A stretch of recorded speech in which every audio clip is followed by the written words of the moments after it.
stream. Okay. I'm going here. So good. Such a good puppy. Ow. Let's see what happens. Live streaming. You got your beer. I got my Kool-Aid. Okay. Live chat. You're not visible. I'm not visible. You want to call me again? No, I don't know how to do this. Let me try one thing while I'm in here. I'm going to say hi to everybody. All right. We are live and have no idea what is going on with Kurt Schlichter at youtube.com/Michael Mellis Official. Okay, I tweeted that out. Now there's an echo on your computer. Hold on, that's because I had your. Hold on, I'm going to silence it. Yeah.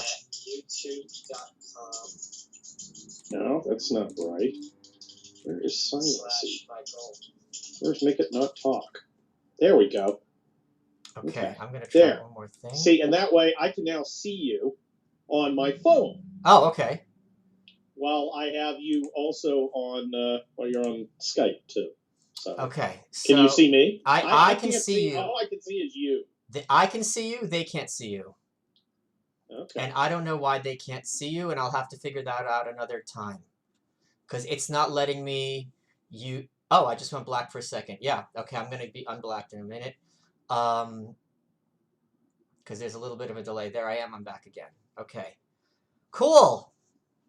Okay, so if you're talking, I wonder I'm talking. Let's see if they can hear you. Say something. Rock and roll high school. That was something. Yeah, that was. I do. Okay, we can hear you. They can't see you. All right. Sorry, okay, guys. I can't figure out how to get Kurt visually in here. I thought it would be a lot easier than it is to get Skype and OBS to be friends. Apparently not. But Kurt is still here. I can see his punim. He's got a gray sweater on.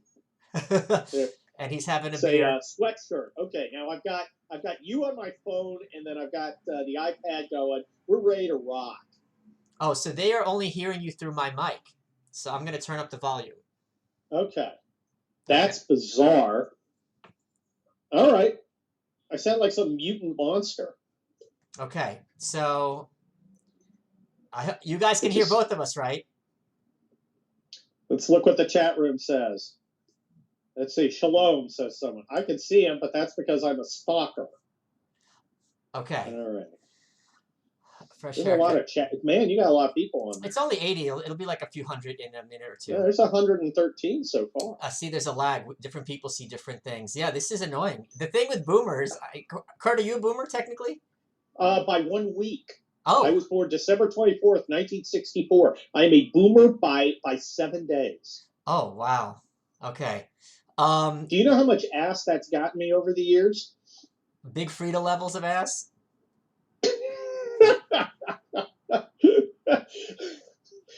Sexy Robert Mueller levels.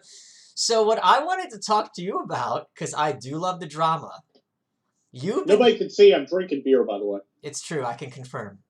I could do a screen capture and then send them a picture of you drinking the beer in a second. I want to know what's going on. You were going ham with Seth Mandel. Seth Mandel, who I don't hate. He's like, Kurt Schlichter's hate tweeting me. I don't hate Seth Mandel. I'm baffled by Seth Mandel. Look, we just watched the Weekly Standard go full speed ahead in the cruise ship that was that grifter mag into an iceberg and sink. Now, we just saw that, and we saw exactly what they did. And you know, the simple explanation is, oh, well, it's because they were critical of Trump. No, it isn't. It's because you were assholes to everybody who disagreed with you, you insider elitist weasels. And now Seth Mandel is taking over, you know, he's on his like 8th job because he's always editing something. Well, he's taken over the Washington Examiner, which is fine. Good. I like having conservative outlets, and I don't expect them all to agree with me. But he promptly starts this lecture series on how we shouldn't be goofing on the Weekly Standard people, the same people who tried to ruin the careers of my friend Selena Zito and Jesse Kelly and other people who I'm not going to list. And who are personally obnoxious to me, but that's kind of at the back of the line. Yeah. And we're supposed to just kind of, oh gosh, I'm really sorry that a perfectly foreseeable consequence of your obnoxious actions has occurred, and that makes me sad. I'm not sad. Fuck these guys. Yeah, game theory. And Go ahead. So and he's, well, we're better than that. I'm not better than that. You fuck with my friends, it's goddamn on. Yeah, game theory teaches that the best kind of strategy is reciprocity. And it's not like these people were total nice people who lost their even you wouldn't be cheering if these were nice leftists, which they and there are. I'm friends with never Trump guys, or at least I'm friends on my part. Maybe they aren't friends with me. That's their choice. I've never dumped anybody for disagreeing with me about politics. Right. I have been dumped by people who disagreed with me about politics, but I guess I really wasn't friends with them to begin with. And and I'm not angry at Seth. I'm concerned because I would like to see the Washington Examiner be a viable outlet. He's hiring all liberal Trump guys who have the same obnoxious attitude about those of us who would rather win than lose gloriously. And it's I just find it baffling that the people who keep telling us that they're smarter than everybody else seem absolutely unable to learn from basic lessons.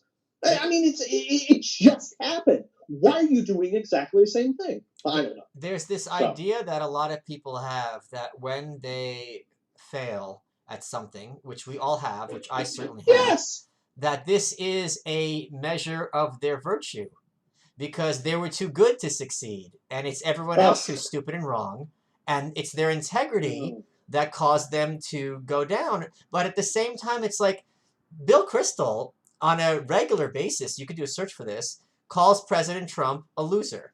So, and which is his, of course, prerogative. But the point being, well, you do whatever you want, and you should. But you can't. And I'm sure we'll talk about that. Sure, but when you do, you look like an idiot if you do something that makes you look like an idiot. But you also can't claim to be on your high horse at the same time we're using the exact same verbiage. And if Trump's a loser, which is if that's a perfectly valid point of view, he lost his way into the White House, fine. The point being, who is your audience supposed to be? And if you're a conservative, you're ostensibly for free markets. Who are you preaching to? I don't know. There's a guy on Twitter, right? It's a guy on Twitter, and a big free market guy, hates tariffs. He gives me shit as part of this. He says, there's Schlichter selling this book, and I'm thinking, I'm actually an entrepreneur. I'm actually selling thousands of my book, Wildfire. It's a big hit. Go buy it. And he's mocking me because I'm doing what he ostensibly supports. And this is the guy who has a problem whenever there's a tariff or something. He doesn't conceive of the notion of tariffs being retaliatory to force people to drop other tariffs. But that's okay. That's his point of view. But I just find it baffling that he would presume to mock me because I'm attempting to engage in free enterprise. And these, it's the think tank vibe. Have any of these motherfuckers ever run their own business? Because I have. I've run a business. I've had to make the money. I've had to make payroll. And I don't know if any of these guys did. I don't think they really. I think they believe what they believe, but I don't think they've internalized it. I think it's a pose, Michael. I think it's who they are. I think it's the funny hat at the party that they desperately want somebody to ask them about. Ask me about my hat. I'll tell you about how I'm a conservative. And I'm not a funny hat conservative. I'm a conservative because this is my freaking life. If someone is complaining, as they do, that the left controls culture, wouldn't they? You would think that they'd be cheerleading when someone right of center is plugging their novel. Isn't that exactly the point? But you got to remember, it's also high school. And the fact that I'm doing well and I get a lot of attention, and my cruise ship emoji has become permanently identified with the Weekly Standard. And I've been successful in attempting to do what I want to do. Good. And for some people are like, Kurt, great job. And I've gotten pats on the back. And these guys are like, oh, he's horning in. Who's this guy from California who, is not even in Washington? Who's this guy presuming to be a voice of any conservatives at all? And I don't presume to be a voice. I presume to be my voice, but I do have followers. I'm not going to pretend I don't. Yeah. And I think they find it, I think a lot of them are jealous. They're like, who is this guy? He's loud. He's never worked at the Coalition for Freedom and Eagles and Families. He didn't pay his dues the way we did. I paid other dues. And I think it gnaws at them that, frankly, I'm more popular, more amusing, and more successful in their chosen field, which I do as a sideline, than they are. The idea that you're going to dance on the grave of Jesse Kelly, of all people, who is a sweetheart, who is nowhere near as belligerent as you or I, who is nowhere near as, he's no Milo, he's no Gavin. Jesse is a strong conservative who's very funny, who has a good sense of humor about himself. Who served his country in combat. I wasn't in combat. I was over there, but you'd have to FedEx bullets. Okay, so this guy got shot at for his country. You can at least give him a little freaking respect. And they don't. But the idea that if Jesse Kelly is your enemy and your allies are Hillary Clinton, who is your audience? The left? You're not left enough for the left. You're not right enough for the right. But you're hardly a moderate. Look, the leftists hate them because they're traitors. Everybody hates a traitor. Right. Now, we have, the interesting thing is that the people who were liberal and then became more conservative, they evolved. They're not traitors. They grew out of it. These guys haven't grown. They've just shifted poses. I mean, where was their growth? They didn't, for years I was a Democrat and then I just found didn't work for me. So I found that I was a Republican. These guys didn't have that change over time based on personal experience. They had a change over a very short period of time based on convenience. And I'm not talking about all of them, but the ones who, like the Max Foods, the Bill Kristols, who've embraced their inner socialists. I mean, a guy like Seth Mandel. Seth Mandel's still a conservative. I agree with Seth Mandel probably about 92% of things. Well, he was great. Did you see him going at it with one of the great Seth Mandel moments of all time was when he went at it with Brian Stelter on Twitter, because he called him basically a soulless moron and clown, I think, in those words. And they blocked each other or whatever. And Bethany, who is a tough cookie, his wife, she's been on my show, sweetheart. Yeah, I've met Bethany. Yeah. She is tough. She's a tough dame, and that's a very big compliment. I agree. They went to record their podcast, and the Sethany podcast, and she said I've never seen him this angry. And she said, I've gone through, and then she listed things she's done, like she poured water on her laptop, then asked to borrow his, and he says, just be careful. And she poured water on his, and she's like, that still didn't get him angry, but Stelter did. So he is a mensch. He's a good guy. I don't hate the guy. We're not pals. I don't think we met in person. I've met Bethany, but I don't hate the guy. I mean, he helped his wife give birth in a car. Yeah. I think that's pretty cool. But it's just odd to me that he, and I would have to ask him this, of course, that he would be pissed at you for dancing on those graves when they did it first. Well, look, Bethany came back and said, we need to be better, and we need to, people are losing their jobs. And I'm like, I think we come from a different place. I'm an Army officer. If you fuck with my battle buddy, it's fucking on. Yeah.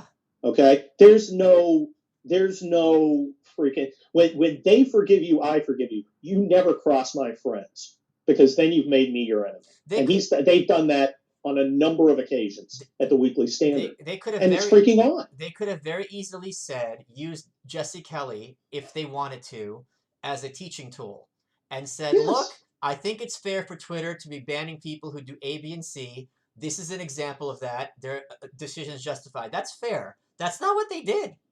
Yeah, I wouldn't have to like it. No, they danced on his grave. And, the question is, well, we should be better than that. I don't expect my children to do that. Well, I expect my children, if somebody punches them, to beat the living shit out of them. Okay? I like consequences. I think when somebody crosses you, you need to deal with it. And then maybe people won't cross you anymore. If you're really serious about things being bad, then you treat them as if they're bad. You don't shrug and go, well, I guess we got to leave it alone. I guess we got to just let it slide. I guess it's too hard. Everybody tells me to be better than that, Michael, but I'm not. Right. I'm not better than that. I'm much, much worse.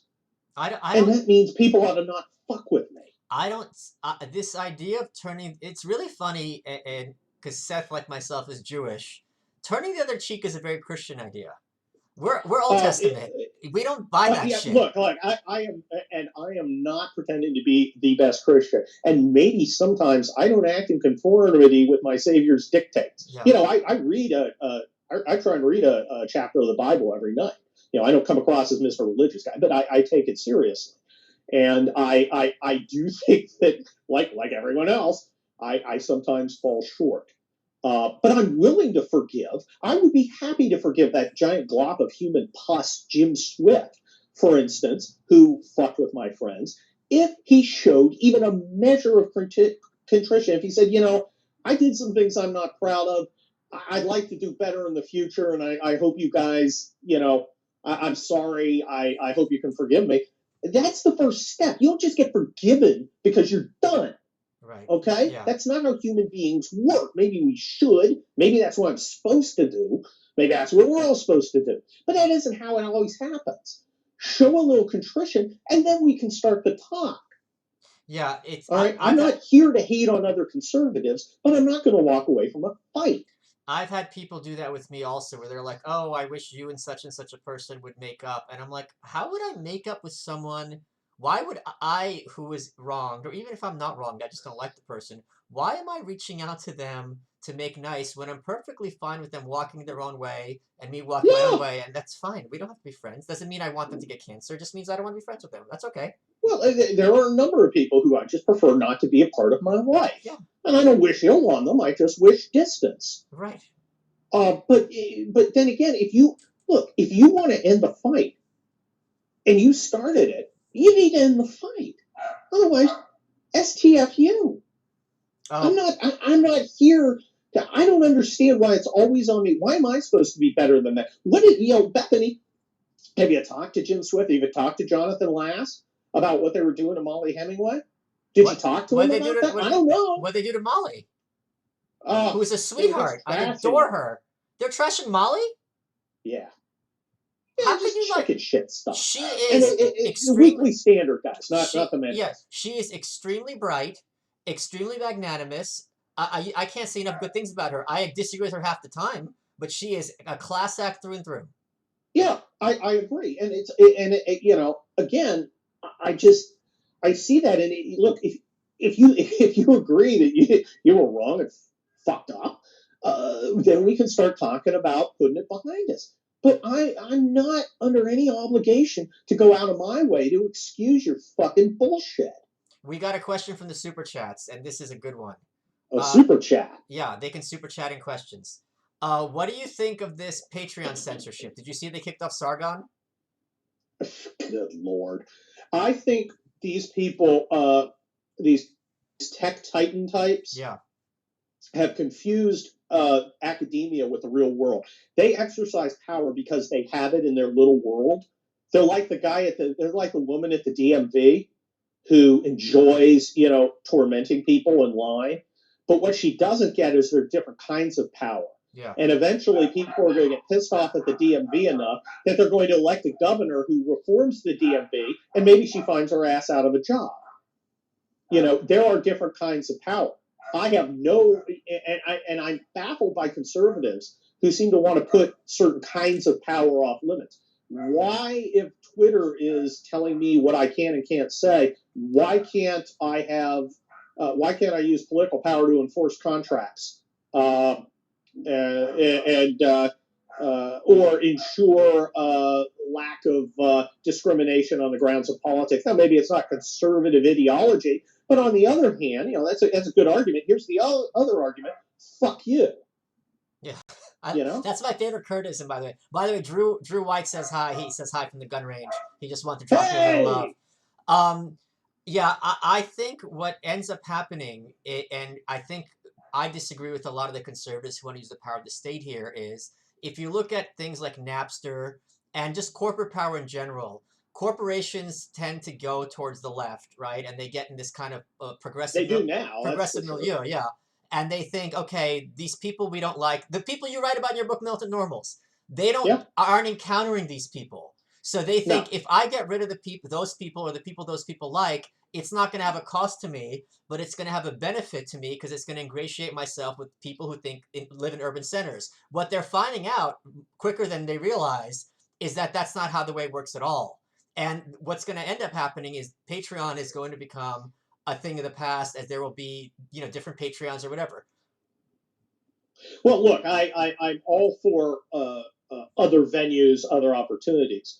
But I have nothing in my political ideology requires that I surrender myself to the control of anyone, not a government, not a corporation, except to the extent that I choose to do Yes, so. correct. I agree completely. You Wait, know, we got a good question yeah. here. Assuming Trump wins re-election, who would you like to run for the GOP in 2024? Oh, good Who lord. knows, right? I don't know because I'm concerned I may write about this. Uh, who follows Trump? And I don't mean merely his policies. I mean his utter refusal to give a shit Yeah. about what the elite thinks. And I think that's his most valuable characteristic. He just does not care what these people think. And I think a lot of it has to do with them crawling on their bellies to him for money. He thinks they're losers. He thinks they're weak. He sees them as they truly are. And it's I think we need someone with that same contempt for the elite. There's so many people trying to suck up to him, the Jeff Flakes, but even a lot of the more standard conservatives really don't want to offend the Washington Post. I want the Washington Post dripping slobber as it grinds its teeth in hatred at what I'm doing. Yeah. And it's not merely policy. I want them to do that because they know I don't respect them. I don't think they're better than me. I don't acknowledge any level of superiority. I think they're losers. Yeah, I don't. 2024 is so far off. What do you think of his chances in 2020? They're not that hot. It's hard I to. don't, I think people who think it's going to be easy are whistling past the graveyard. It's not a done deal either way. But look, the Democrats did a very good job this year because they were serious about stuff, especially out in California. Got a lot of California. Oh, the Democrats cheated. Well, they changed the rules and then they played by the rules, and of course we didn't. Of course, the rules they changed to are the same ones that apparently are the worst things ever in North Carolina when the Republicans use them, but that's a different story. The bottom line is, I don't believe it's like when you were talking about earlier, people who fail and then try and blame Right. others.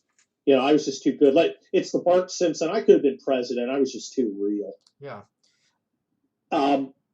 I think it's on us, and we need to adapt to the battlefield that we find ourselves on. You don't get to choose your battlefield always. Well, the problem for many years, I think, that the right was fighting on the left's battlefield, which is Yeah. psychosis. Yes. Because remember, a lot of elitists on the conservative side can't think outside their own little bubble. They don't understand, like Trump does, that you can say, "Hey, some illegal aliens are criminals." And just like, oh my God, you can't say that. Well, yeah, you can. A, it's true. B, everybody thinks so. Do you not agree with my thesis that conservatism tends to draw people who are not capable of thinking critically?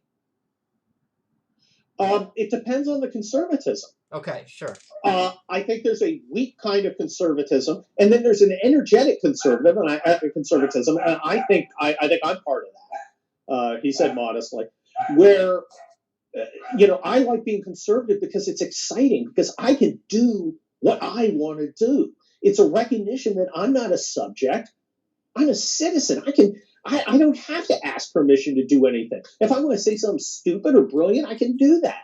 My motto, how about I do whatever I want to do all the time? Yeah. That, to me, that's conservative. I've started like 3 businesses. I've been successful with all of them. Everyone in my family, frankly, my nuclear family, has started businesses. And that's a conservative thing. I don't have to go ask for a license to do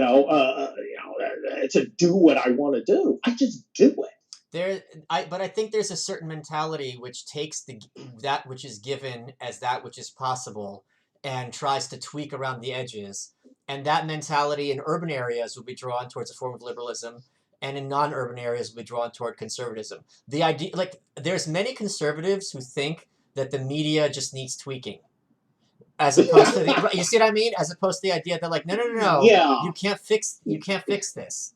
yeah. Maybe if it wasn't, look, we need, and it's unfortunate we have the word conservatism to represent what we're saying because it's not about conserving.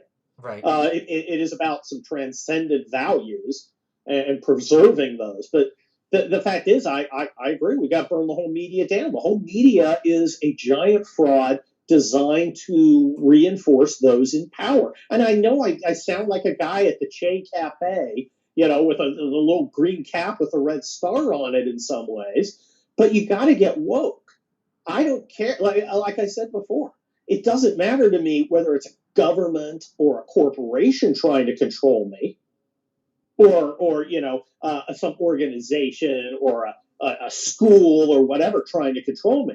It's that somebody's trying to control me, and I say burn the motherfucker down. Yeah, I obviously completely agree with that. And it's surprising to me how, especially after the Kavanaugh stuff, how so many conservatives recognized the part that the corporate press played, that they kind of reverted back to being like, well, they're just misguided. It's easier. Yeah, It's easier because you don't have to. Getting woke is hard, man. Because it changes the situation. It forces you to be uncomfortable. You can't look around and go, it's okay, because it's not okay right now. I think it can be okay for short periods. But remember, the struggle between freedom and tyranny is a continuing thing. We're not going to reach the end of history. Francis Fukuyama was absolutely wrong. right. Human nature being what it is, some humans will struggle to oppress others, while others will struggle to be free. The best we can do is have the upper hand for a while. Let's switch gears because I want to pick your brain because I've been talking to Cernovich a lot this week and last week. Because you have a very big Twitter following. So was that a function of strategy? Did you have certain techniques or was this organic entirely? It was organic. I've never bought a That's follower. not what I I've mean. I never. mean, like, how do you like? I mean, in terms of blocking or muting and things like that. I block people who are low value. Okay. I am. I provide value, and you've got to provide it to me. I am not for. I owe no one anything, and if you don't give me value, if you waste my time or annoy me in a way that's not that I find out of bounds, I will block you. Some people never block anyone. I'm not going to let somebody who's slandering me do it. He doesn't get to hear me. I am a privilege, not a right, and Yeah, I don't resent anyone doing the same to me. If you don't want to hear me, block me. yeah. I started just changing in the last week, and I think my Twitter experience has gotten a lot better because I had a poll, for example, yesterday. I said, regardless of what you think of these three guys, who do you think's in the worst position? It was Milo, Gavin, and Alex Jones, and someone said, I don't care about any of them. Well, fuck you. You're not bringing anything to the table. That's the question on the table. If you don't want to answer it, Well, that's yeah, perfectly fine. But your lack of interest is just wasting my time. So goodbye. yeah. The thing about Twitter is you're saying what you're thinking. The problem is a lot of what people think isn't valuable. I mean, I've done what 366,000 tweets. I tweet a lot. I assume a couple hundred are useless. Yeah, yeah, sure. Did your Twitter strategy change as your audience grew? I got more aggressive about blocking people. There are certain classes of people I block. Leftist military people I block a lot. I get a lot of guys who did like one tour in Iraq giving me shit, running down my record, and I just it's so boring, stupid, and kind of embarrassing that they don't get to talk to me, and they're all leftists. There's one in every unit, as we say. There's always some specialist who's got who read Noam Chomsky and he's got some answers, And all the real military guys are like, yeah, I know that asshole. He What? just has a different name, and I won't listen to them. Anybody who's obvious bots, I enjoy blocking them because it takes 10 minutes to create one, and I can waste their time and Soros's money in a couple clicks. That amuses me. Um, anyone, I think I blocked, what was her name, Rose McGowan, because she was just psychopathic, Right. and I didn't want to empower her stupidity. One of the tweets you were talking about leftists in the military that I was proudest of that did not go wide, but I was very proud of it, which is not saying a lot given that it's Twitter. There's a great old movie, which I'm sure you're familiar with, which the kids aren't, called Whatever Happened to Baby Jane. Yes. And basically, the premise of the movie is that Joan Crawford and her sister Joan Crawford's a paraplegic.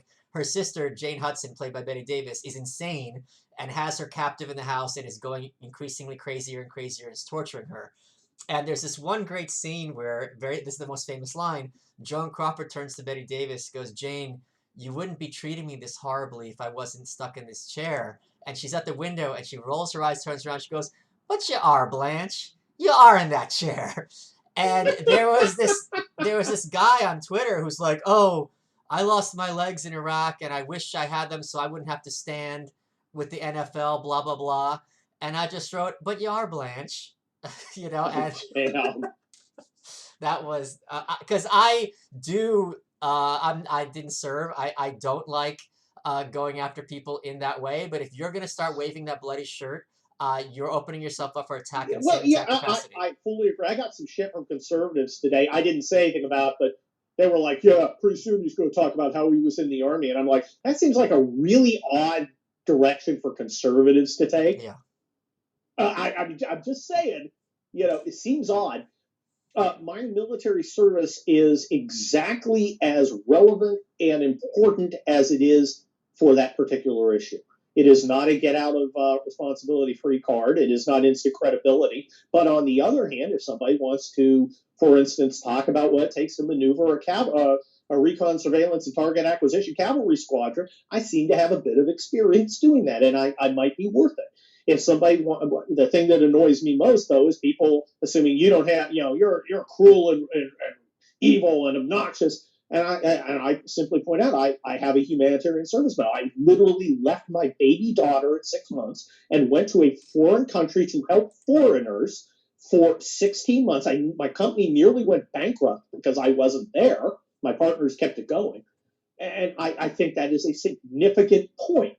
It's not, I'm in the military, shut up. It's, here is something I physically did. I did it in the military. So when you say that I don't care or I'm not compassionate or not a humanitarian, to the extent I care about it, this is objective evidence that you are wrong. It's not waving the bloody shirt. It is providing proof. I never understood when people say, you're a racist. No, some of my best friends are black people. And I'm thinking, well, that actually seems like the very best possible evidence. If you have friends of a different race, that seems to me like a really good, solid evidence that you are in fact not racist. What do you But think? apparently it's not apparently because it's too effective. What do you think of my thesis that the term racist has the same meaning as the term degenerate? It just means that which I don't like. Absolutely true. Oh, It has become effectively meaningless in both directions when thrown at conservatives. Uh, because I hang with conservatives and I don't hear racist. I know what racist stuff is. I know what it sounds like, and I don't find it. On the other hand, you see leftists literally saying this particular race is bad for these reasons, and that's active racism. So it's a combination of them clearly not believing that racism is bad, and then using that term against people who are clearly not racist. So it's become meaningless. but what do you think of this whole alt right idea of degeneracy? Do you think that's a real thing? Uh, you know, I kind of reject all-purpose labels. Degeneracy. What does that mean? Does that mean somebody's living a lifestyle I don't approve of? You're allowed to do that. I'll be honest. I can talk specifics. If someone says, I like using opioids. Okay, I have problems with that. I think that's a bad idea. Here's a list of why. Or, I believe, I should participate in the porno industry. Okay, I think that's a bad idea. Here's why. But, when you start doing all-purpose labels, they don't mean anything. It's like racism, and it becomes a tool to shut people up. Yeah. By the way, speaking of opioids, I would like to endorse Ghost brand pre-workout because it is the closest thing I've ever gotten to being high when I'm sober. I took some earlier today and I was tweaking.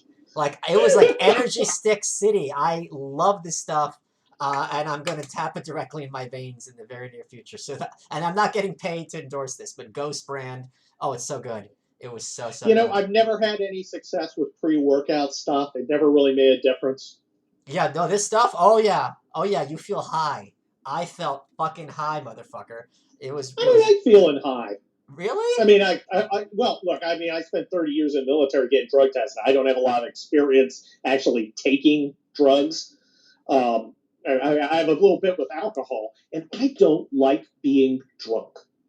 Okay. I did when I was younger, but I don't now. I feel even watch TV or movies and see people, drinking whiskey, a lot of it, not just like sipping on it, but I mean getting drunk, and it just makes me nauseous. I don't know why. I don't like feeling. I just don't like the feeling of having too much alcohol anymore. I enjoy alcohol. I've got a beer here. I got plenty of wine up right over there. I'm not anti-alcohol, but I have zero desire to become intoxicated. I just don't want to feel that way. If that makes it, but again, I will do whatever I want all the time, and if whatever I want is not having too much to drink, I will do that, and I'll do the converse if that's what I wanted. It's a very weird historical accident that alcohol is the drug of choice. Because alcohol fucks you up much worse than many other drugs. Yeah, I think as I understand other drugs, that's true. Alcohol used in moderation is a tool that it becomes a fine social lubricant, and it's a pleasure. Too much of it, you spend the next day ruined.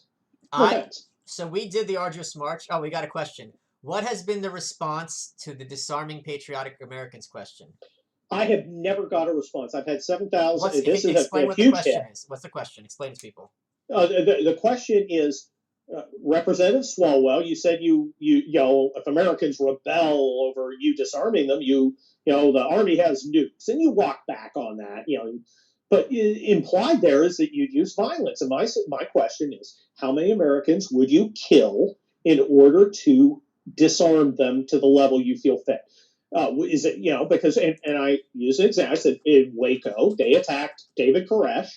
The ATF raided David Koresh because they thought he had illegal weapons. And I'm not defending shooting the ATF agents. I think that's a terrible thing. I also think it's terrible to have killed 80 of these Waco guys. Of course. But the fact is, when you do things like that, you risk this kind of violence. I mean, we saw loose cigarettes, right? When the police arrested a guy for loose cigarettes, he died. When you're using, state power, that means violence. That means people could die. And I think the logical question, a reasonable question, is how many people are you willing to see get killed? And that includes our law enforcement people. To achieve your goal of disarming, law-abiding citizens, because right now they are law-abiding. You get one asshole with an AR-15 out of 15 million who goes on a shooting spree every year. So you've got, 14,999,999 guns being owned by law-abiding people. How many of those would you kill to ensure they don't have that weapon? I think it's a reasonable question. Are you familiar? I agree with you. It's an obvious question for anything. When people want to pass a law, are you willing to pay the price that some people will have their property or their lives taken to enforce that law? And you better be fucking ready to say yes. Yeah, and I mean, there's clearly an answer. If the answer is zero, tell me. Michael, I have not got an answer. It's kind of remarkable.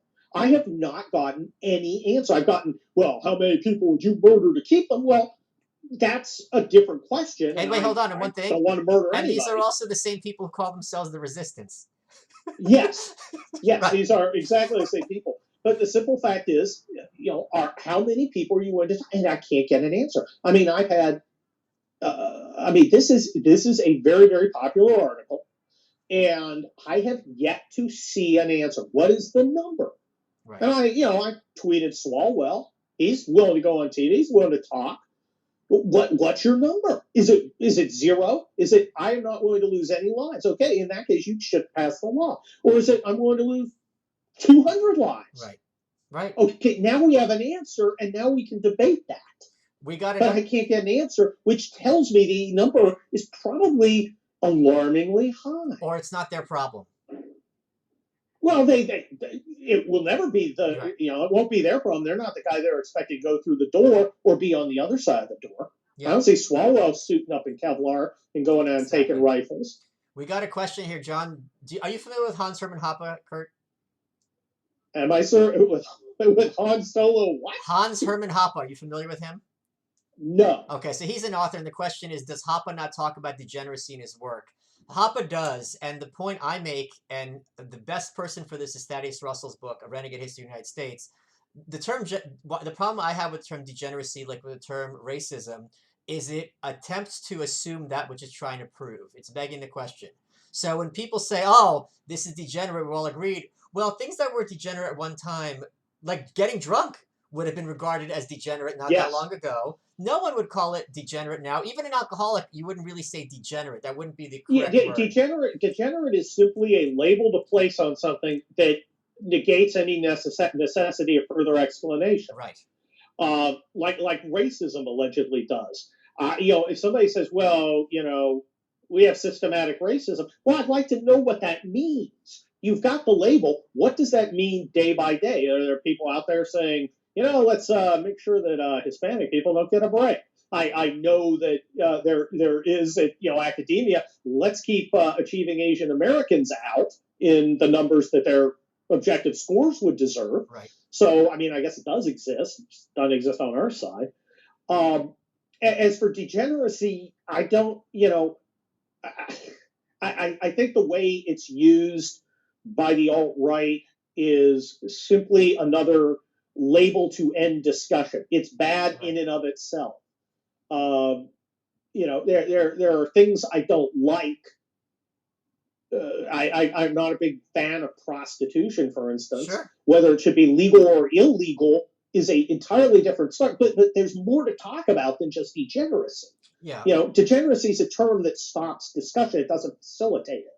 And the what else that the people who use that term frequently are assuming is that it's obvious that we're in a degenerate country and we're fucked. And I'm like, obvious always means apparent. And how are we fucked? What metric are you using that we're fucked by? Marriage rates, infant mortality, per capita income. These are quantifiable, but I don't like seeing certain things on TV. Well, that's really hard to say that the entire country has to revolve around that.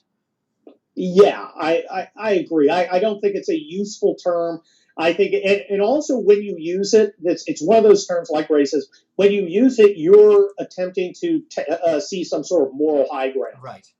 And anybody on the moral, I think I have a pretty solid kind of American-y notion that anybody who thinks they're on the moral high, have taken the moral high ground, you should instantly be a little suspicious of.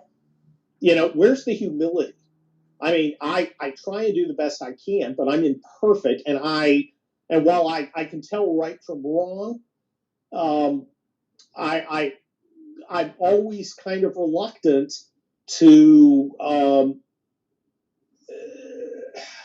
be completely sure of myself all the time. I think you should be constantly testing yourself. That doesn't mean you don't have principles. That doesn't mean you can't say that certain obvious things are wrong, but anybody who sets themselves up as a judge, and if you read, again, we go back to the New Testament. Anybody in there who's judging has you're supposed to judge right from wrong, but when you judge others as opposed to right from wrong, suddenly you're on dangerous ground. And I think there's an incredible amount of wisdom to that, whether you're religious or not. The thing that drives me crazy is that yesterday's degenerates are today's innovators. And the same thing that grandma and grandpa, like Elvis, was a degenerate. He's thrusting his hips on national television. Yep. It's disgusting. How can we do this? And now the idea that Elvis is a degenerate is quaint. Yeah, and the same thing is, people out there who, through their votes or even their actions, opposed real racism are now racist. Yeah. So what else? It's a meaningless term. What do you get it hit from the alt-right on Twitter? Once in a while I'll see it, but it's usually some random bot telling me I'm too nice to Israel. Oh, okay. And it's just, that's just stupid. I don't want to hear that shit.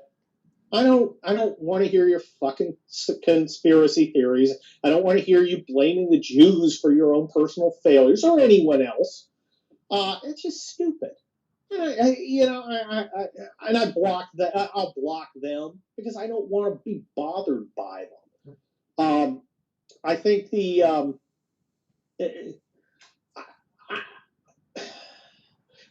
I'm not.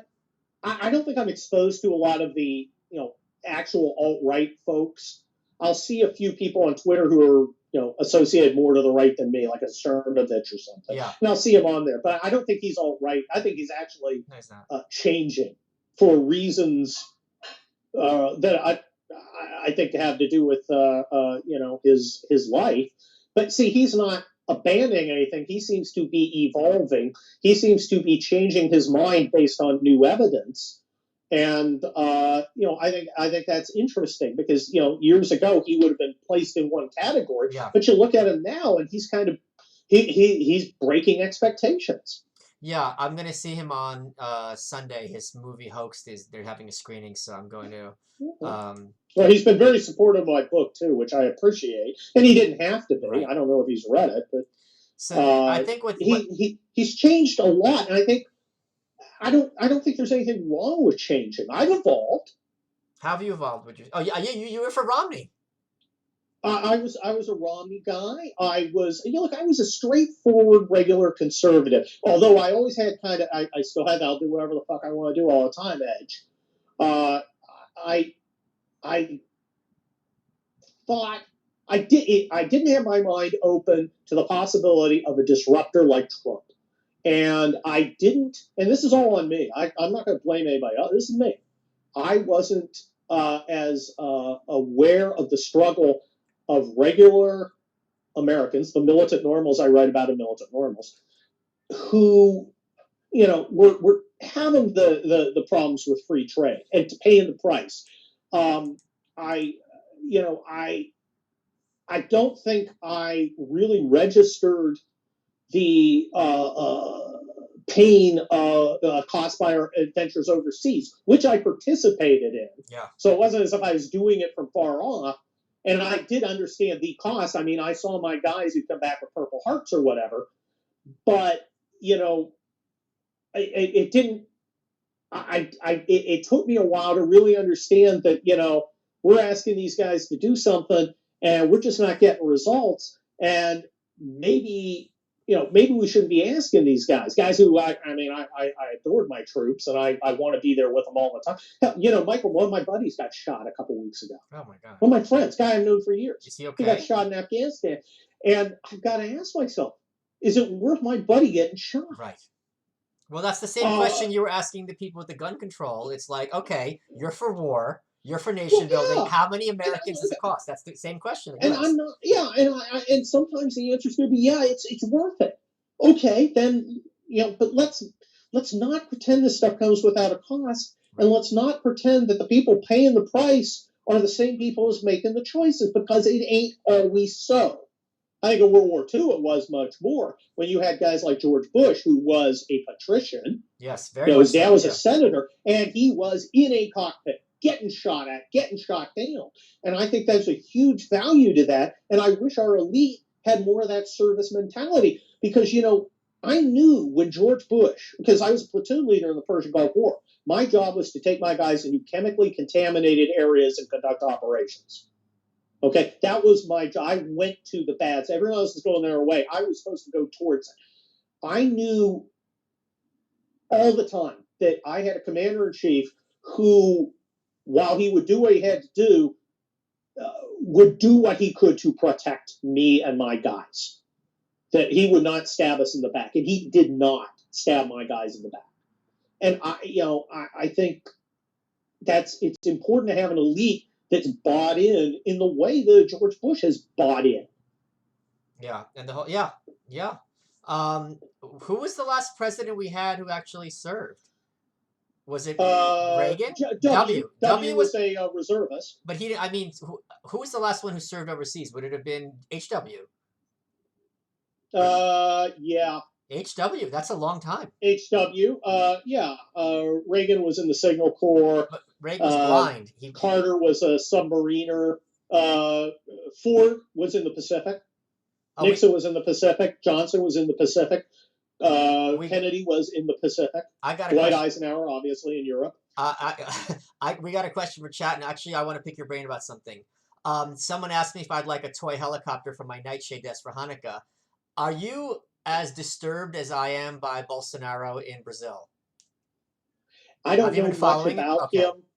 I again, labels, he's the Trump of Brazil. I don't know what that means. Yeah. Did you see what Glenn Greenwald said? I don't trust the people who are labeling him to give me an accurate. I mean, this guy may be for murdering people in the streets for all I know, and because they'll say Trump does the same thing. I don't know what that means. I don't know enough about him. I know Brazil is a very troubled country. Yeah. I just don't know anything about him. I'm not for or against him. I don't know. I hope the Brazilians have chosen wisely. Who on the left do you follow on Twitter to kind of stay kind of grounded? Who are your favorite lefties? Seth Mandel? Just kidding. I'm trying to think. I always read Peter Dow. Oh God, come on. No, really. But you read him ironically. I do read him ironically. I'm not, I'm not angry with him. I'm just kind of. It's good to somehow see a guy who. So you understand that the other side actually believes the stuff it's saying. It was funny today. I had one of these guys go, "Oh, Kurt just pretends to be this Trumpy clown to sell his books," and all I could think was, "Do you think it's an act? Do you think I'm saying things? Do you think I need to say things I don't believe to sell my book? Is there anything I don't know anything about my personal biography that might indicate that I tend to put my actual beliefs into practice at great personal expense? Anything? It's just so stupid. I assume that he believes what a lot of these guys believe. There are a few never Trumpers who I was closer to before this all went on. I don't know if I am anymore. On my part at least. And I watch them and I kind of shake my head a little bit. You don't follow like Michael Tracy and Glenn Greenwald and Jimmy Dore? Is Tracy leftist? Oh, I kind of thought he was just sort of. Oh, he's left. I don't really know where to put him. He's left, and he's on the level. I do follow Tracy. Yeah, he's great. I don't always agree with him. I think I see a lot of Greenwald. I'm not sure if I follow him or not. We disagree strongly about the WikiLeaks and Snowden kind of stuff. Oh, tell me, what's your position on WikiLeaks? I think it's a foreign intelligence operation designed to screw with us. But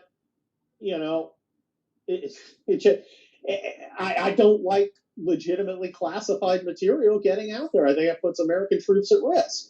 I understand the appeal. And it's interesting to see conservatives support it. And I think that's a case of the enemy of my enemy is my friend. But I think they'll find that the guys behind WikiLeaks think, you're the enemy too. But WikiLeaks and Snowden are different phenomena, no? They are, but they're related. But I think it's kind of the same thing. But the thing is, my understanding, and correct me if I'm wrong, although maybe you're not an expert in this either. I don't think that WikiLeaks has gotten anything wrong. Like everything that they've exposed has been true. That's as far as I know, that's true. But everything shouldn't be exposed. We as a people have a right and a duty in some cases to keep things secret to allow us to do basic, legitimate functions of government, like defend us. You know, do we do too much? We classify far too much stuff. But there is some stuff that's legitimately classified, and some of the stuff that WikiLeaks has gotten out there shouldn't get out there. I think WikiLeaks is sometimes very useful for my side. Sometimes it's very useful to the other side. But I don't believe it has my best interests or my country's best interests in heart. Oh, I think that's fair. There's no way you're going to tell me Assange is some kind of patriotic American. That's I don't think no one would claim that. Yeah, I don't think he's a hero. I think he's a human being, and I'm not sure he's violated any American laws. I'm not sure he's violated anybody else's laws. I don't know. The problem is I'm so concerned about the Department of Justice right now that I don't really know what to believe. What kind of beer are you drinking? What's your favorite kind of beer? This is Asahi, super dry. Oh, okay.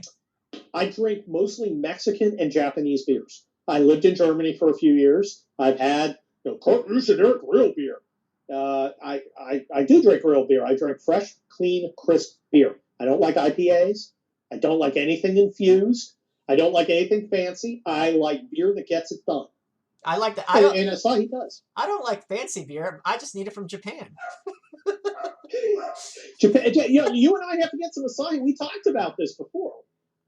You thought I was fancy, but I don't think I'm fancy. I think it's just this is salaryman's beer. They finish work at Toshiba at 9:00. They go hit the bar, do a little karaoke, drink about 40 of these. Back home to their wife who's crying in their little Tokyo apartment, and then back at work at 7.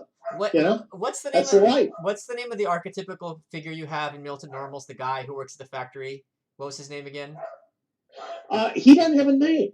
Oh, okay. I didn't give him a name. Okay, I gave the liberal a name, but I did not give the typical guy a name. So he's just a guy who's a Marine, and he just wants to do his thing, raise his family, and people keep fucking with him. And do you think that he drinks Asahi? No. Okay. No, I don't. I think he would. If somebody said, hey, try Asahi, it's pretty good. Yeah. I like stouts, and I like porters, and I love Newcastle. But you should drink whatever you want all the time. Oh, absolutely. I have my Monster, which I finished earlier, and right now I'm drinking Kool-Aid, which was not what they drank at Jonestown. But I do enjoy actually here's my Kool-Aid for you all to see. And here's my Jonestown lapel pin with Jim Jones. I have a Jonestown story. I grew up in San Mateo, which is where Leo Ryan was from. It's right south on the peninsula south of San Francisco. My mom knew Jackie Spear. Oh, wow. Who was shot. Yeah. And she became a leftist congresswoman. She just has a book out now about it. But yeah, this was the Jonestown thing really hit home for us. That was, San Francisco and San Mateo. He was my congressman. And we knew some of those people. They're a bunch of fucking communists. Yeah. As well as psychopaths, to the extent those two differ. But it was. I remember that there vividly in a very different way. It's interesting how I know there's a new book on it, but it's interesting how the memory of it seems to have been kind of erased to some extent. I just finished that book, and it's a masterpiece. It was superb because I knew very little about it other than the how it ended, and even that I had wrong. I didn't realize there were so many people there that died. It was like 900. Yeah, I thought it was like 50. It was huge... I had a sergeant in my company, in the company I was in the Gulf, who went in with the 82nd Airborne to clean this plant, to clean it up, and he was like, "You can't imagine it." Oh my God. He was just. This is not a weak guy, but he was just like, it was the worst thing I've ever freaking seen. Well, the point that they made in the book is that because this was the jungle and it was so humid, the people were rotting like in seconds. Oh yeah, like melting. It was. Oh yeah, it's and our troops had to go in and clean that up, and wow. Do you have any advice for people on how to build a Twitter audience? Give value. Yeah, but most people Give value. aren't capable of that. Say something funny or informative or interesting, and people will follow you. You know, and here's a way not to give snark is not value. You're stupid is not value. This that doesn't make sense. It's not value. That's just. I mean, good snark has some No, value. but Just obnoxious. right. Look, there's a place for being obnoxious, but again, you should give value. Is somebody going to read your thing and go, "I want to see more"? Let me go down the thread. If they're on your page and they want to look down one to see what you said before, you've got it. If they're like, Yeah. that's no. What I mean, were there like big tipping points that you got like another half hour for us? No, I don't got that long. I got Okay. like 2 minutes. Okay, well, last question then. I'll stay on because I got nothing to do. Were there big tipping points in your Twitter that made you jump in number? Yes. Well, I got kicked off CNN with Don Lemon. Okay, tell that story quickly. Huge.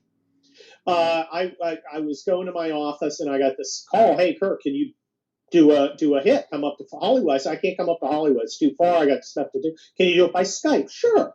So I throw on a jacket and I throw on a tie. I sit at my desk, right? I'm like wearing cargo shorts underneath. And I come up. And it's about Trump. It's December 22nd, 2015. And it's Don Lemon is the host, and I'd never done a hit with him before, but whatever. I'm there. I'm the Republican who's always down on Trump at the time, and this was legit. He's not a regular conservative. I think he's fooling you people.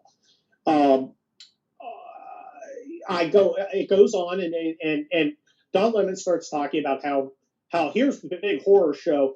Trump has said Hillary Clinton got schlonged by Obama in the primary. Isn't that the worst thing ever? And Michael, I just went. I was like, what the are you kidding me? A minor Yiddish profanity. Right. I said, I don't care. I mean, at all. He's like, what? I'm like, no, I can't care. That doesn't matter, especially when Hillary's, a sex abuse enabler. Right. You can't say that. So I said, wait a minute.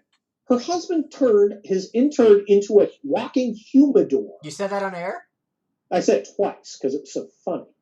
And he said, you can't say that. So I say it again. And we go back and forth. And he's saying, no, you can't say any of this stuff. He cuts me off. But I didn't know it. It just went blank. And I was like, oh, well, it's Skype. We went down. Sure. And the producer comes on. Okay, your clerk, goodbye, click. And usually they're like, hey, great hit. Yeah. Talk to you next time. I was like, that seems a little odd. Suddenly my phone explodes. I'm getting all this. You talk about this in your book, Milton Normals. Yeah, I talk about the military. Yeah, the phone exploded. All these people going, hey, man, you got kicked off. I'm like, I got kicked off? I didn't realize he cut my mic in that little monologue. But it's there on YouTube if you want to find it. That's awesome. Kurt, thank you. You were my first guest to ever do this live stream. Hey, well, thank you, man. It's always fun. We always have a good time. And say hi to the missus for me. I will do so. All right, okay, talk soon, buddy. Bye-bye. Bye. All right, dopes. I hope you enjoyed that. I'm going to have to figure out how to have him visible next time. I watched 2 YouTube videos. I still couldn't figure it out. We got 400 people here. I guess if anyone has questions, we could talk about some other stuff. Getting ready for the next Arduous March in February. Here's the question I had for you all, which is one of the things about the Arduous March, for those of you who don't know, it was 6 of us, and we did 32 different liquors. We tried a quarter shot each, so that would have been 8 total. This time we've got some legit alcohol enthusiasts, let's say, doing it. And the thing is, of all 6 of us, we all handled all 32. We had a option where if you wanted to quit at any time, you can take a shot of Malort, and none of us had to do it. I think, and I want your feedback, we should do it so that someone is going to have to quit. Like, have enough bottles that no one is going to be able to handle, or someone won't be able to handle going all the way through it. So I've made a list, and right now we're up to 39. And I'm wondering if you guys think that that's a good idea or not, or any other ways we could have improved over the first arduous march. And for those of you who don't know, here who is confirmed to be on the next one. It is me, Bill Schultz from Morning, Joanne Dosachinski is going to be bartending, also from Morning, Gino Bisconti from In Hot Water, Anthony Cumia himself. We've got, it looks like possibly Pantelis. We got both of the guys from A Fair One, and there might be someone else and Eastside Dave. So we already got a huge number of people. This is going to be, and Matt Iceman, who hosts American Ninja Warrior. So I think that's what we're going to do. I'm going to start raising for another bottle. We've got 28 of them taken care of. The next bottle, I'm just going to... Here's the thing. What we've been doing is having people sponsor bottles, just like fucking... whatchamacallit, like you send money to a kid in Africa. So when people are PayPaling me, what I was doing is if you give the money, I'll give you guys a shout out and say this person bought the bottle. Right now, I guess if we're just going to do some super chats, there's just one I wanted to get, which is this one over here, chamomile. So that is, hold on a second, let me get the picture open for you guys. That one is chamomile liquor. It's like $50. Here it is. It's made of chamomile. It's going to be horrific. It's from Italy. Copy image address. So here we go. So that's what, yeah, raising for that.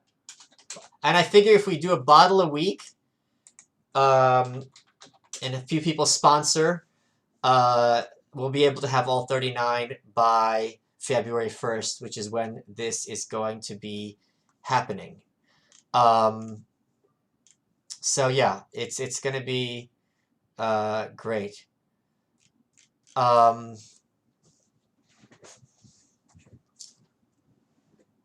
we tried Batavia Rack for the first one. That was there.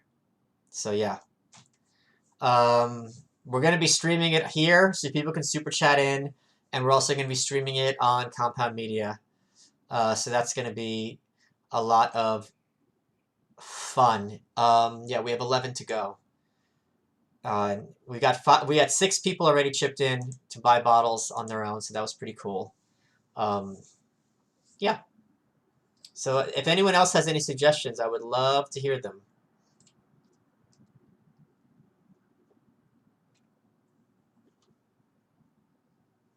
Yeah, we're going to have a tea liquor as well. Smoked tea. I'm going to have to import that one from Missouri. There's 4 liquors I'm buying from Missouri. I'm going to have a big shipment sent. Excuse me.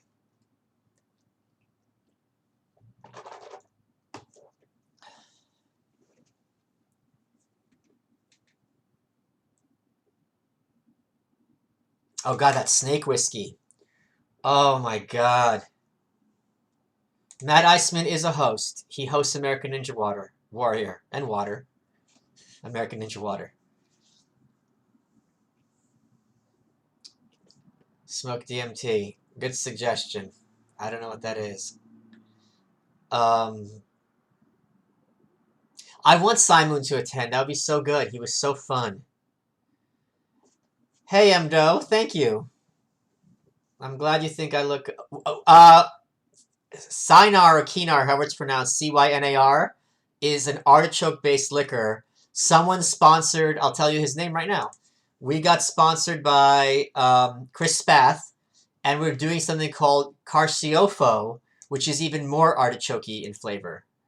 Moonshine. Hey, Jeremy. We do have... I don't know if we have... Oh, why is there a bug in here? We do have... Do we have any moonshine? I don't think we have a moonshine. Or we... I'm looking at the list. No, there is a moonshine liquor. It's a collab between Brooklyn and, I think, France or London. I put it on my Instagram, so that's going to be really cool. It's a limited edition. I don't know if it's going to be good or not. So I'm really excited for that one. Oh, God, Everclear.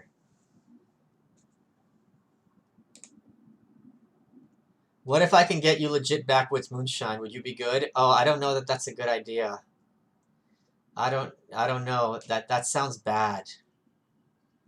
I think it's more like weird brands rather than like this will definitely kill you kind of thing. Oof. What's oyster beer? That sounds interesting. Oyster beer. Let me look. Let me goggle it.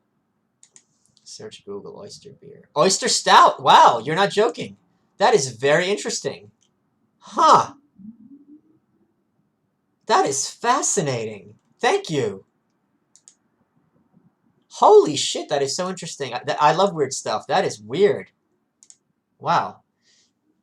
Where can I send my Compound Media subscription proof to get on the Patreon fund? If you go to patreon.com/Michael Malice, the instructions are right there. Send a screen cap to this email address. If that's too complicated for people, they can't get in. It's literally right there. I don't understand how this is hard for some people. If I send you an open bottle of random liquid, will you drink it? What do you think? Oyster stout. I gotta try it. I'm gonna see where I can get that in New York. I gotta try that. That is awesome. I love stout anyway. New York City.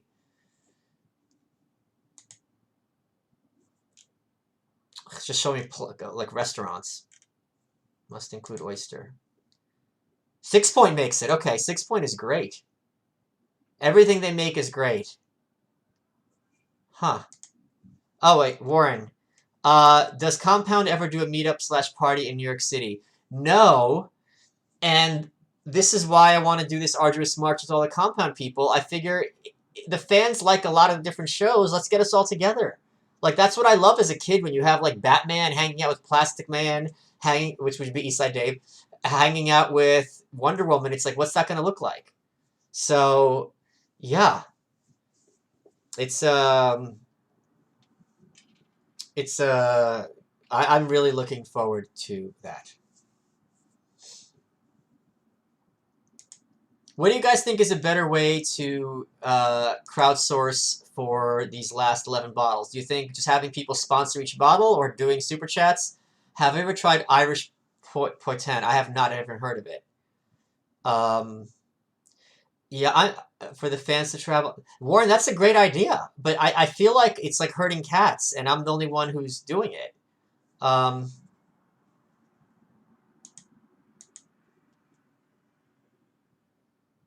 I am Ukrainian, stupid. Simon. Let me see. Simon, I think, is going to be in, whatchamacallit, Austin shortly. I'm going to DM him right now. Everyone is axing about you in super chat. All right, sent. Oh, I got to close Skype. Quit Skype. Yeah, so if people want to PayPal and sponsor a bottle, that's what people have been doing. So that's how we got up to already to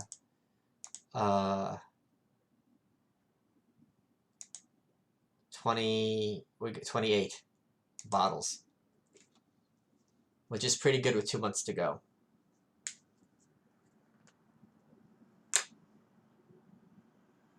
I have, well, I'm not going to say it. Never mind. I'm not going to start talking about breaking laws on pickle flavored vodka. Let me see this. I feel like that's basic as fuck, because it's just pickle juice added to vodka, because picklebacks were a thing.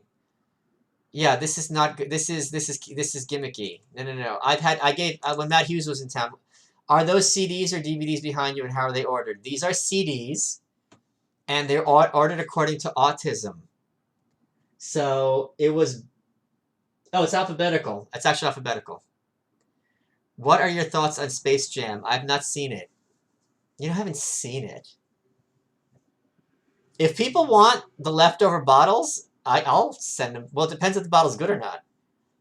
That anti-gin, I've seen that, Dustin. That's only in the UK, and it's like really expensive.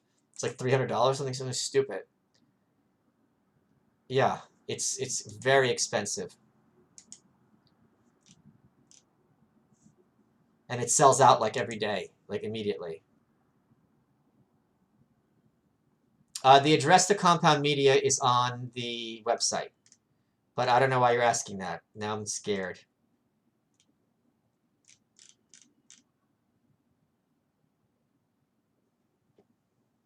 Get out of here. I don't know what that means.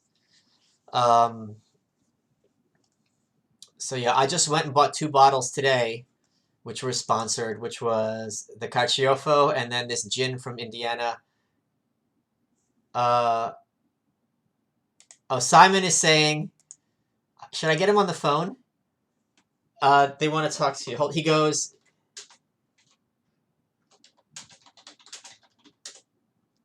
I am in live stream now. Do you want to chat with them? I'm asking him if he wants to join in the live stream.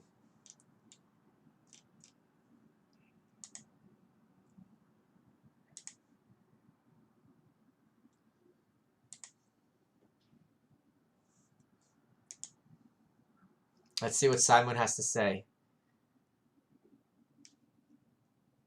I have a complete list, but I can give you a couple of choices. Uh, Matt, I never know how to pronounce your name. Have you ever received a 12-hour timeout on Twitter? I've not. He's not answering yet. Oh, wait, he's typing. Simon's typing. Hey, Matt, if you want to PayPal me, I can give you a list to choose from. They're all like between 35 and $48. And there's like 11 left. I'm tuning in, he says. Okay, he's tuning in. What does Simon like best about me?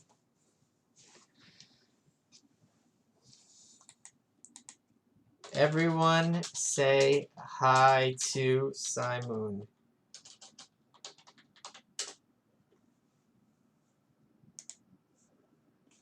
Get in there, girl. Is he here?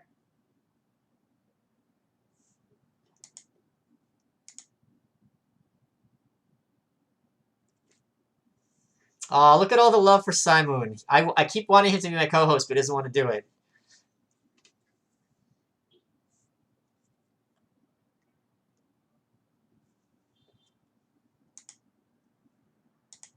If we buy the bottle, can you ship it to us for extra money? I don't know what you're asking. I don't follow. I'm sorry.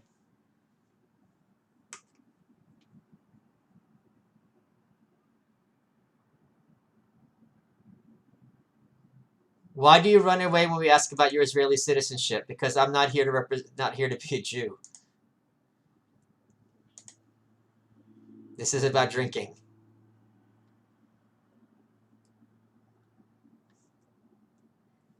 Is he there? Wait, what is... I'll ask him, what is your name?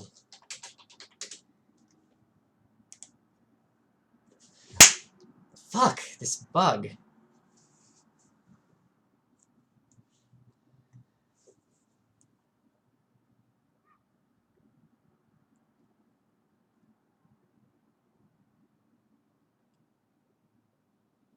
Is that really him? Is that really you? Hold on. I don't know if that's really him. Is that really you as Simon? Okay, that is him. Okay, it's him.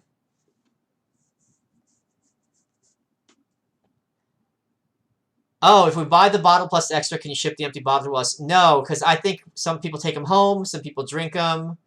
Get few standard issue. It's distilled to Old Navy specs. A few we tried their gin for the first Arduous March, the breakfast gin, and we didn't like it. Anything you need from Oregon? Are you willing, Luke? If you're willing to pay for it and ship it, I can give you some possibilities. Absolutely, that would be amazing. It's just cheaper to PayPal me and I buy it here. But if you would like to do that, I would obviously be my welcome, and we'd give you the shout out during the show. So, can you please explain who Simon is? No, we're not doing that.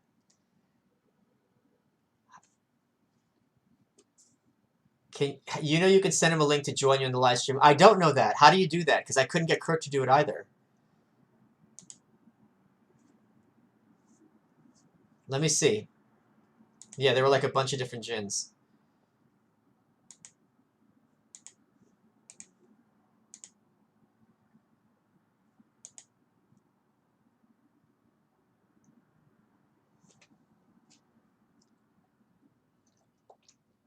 The Sour Patch cereal I have not gotten. It comes out on Christmas.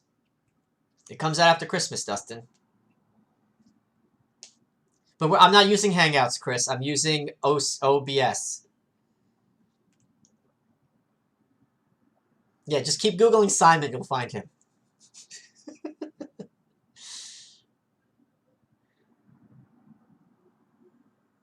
The gin is... We have a lilac gin. Which is the same color as my logo, and hilariously. I don't know what you... But, Isaac, I don't know what you mean by how I sent him an invite. I'm not trying to be difficult. I don't follow. Can some of you see a list of who else is in here? Is there a way?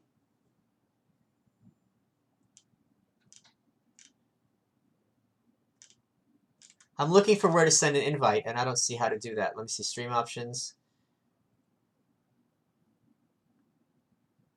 Oh, I'm going to do low latency next time. That's the problem. Yeah, we met at a rape.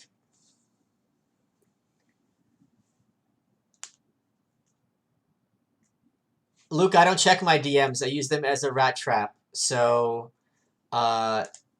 just... Okay, it's really him. If you just... Yeah, just actually DM me now that I'll know to look, because I never look otherwise, so I'll look now.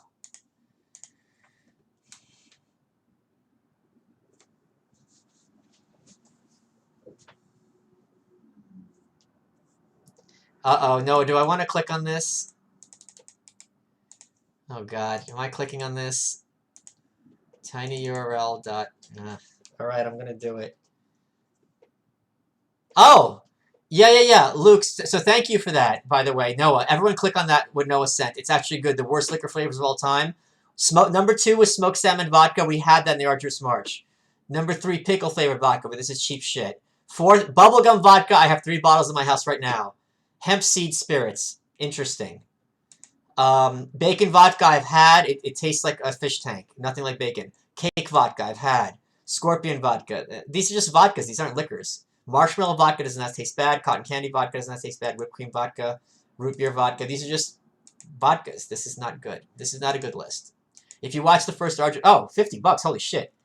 Jeremy, damn. Okay, Jeremy, you're gonna be the sponsor for the $50 one. So I'm gonna put you there. So by the way, Jeremy, what you paid for is a bottle. I thought they no longer make this. And I found there's one store in DC that had it, Jeremy.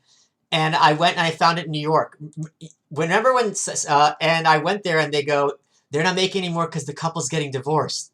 So there's drama. Yeah. Okay.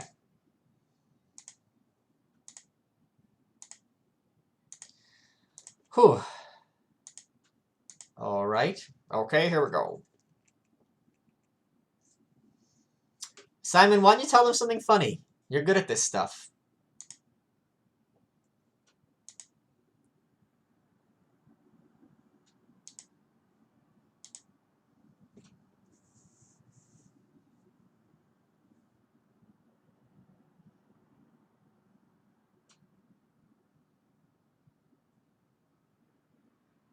The bottles are 30 to 45, and it's a lot easier to just PayPal me.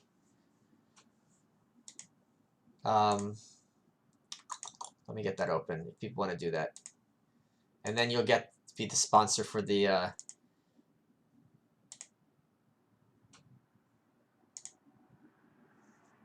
What does Simon says?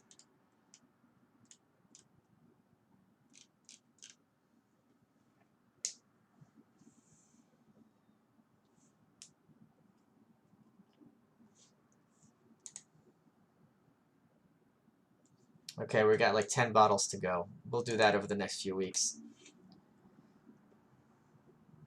The eBay auction's on my Twitter. PayPal is paypal@michaelmalice.com. Oh! Thank you, Isaac. Are you really Maccabee? I will credit you as well during the Arduous March. Let's do this one right here. There's actually a liquor from Israel. So I'll put you down for that one. Isaac Maccabee.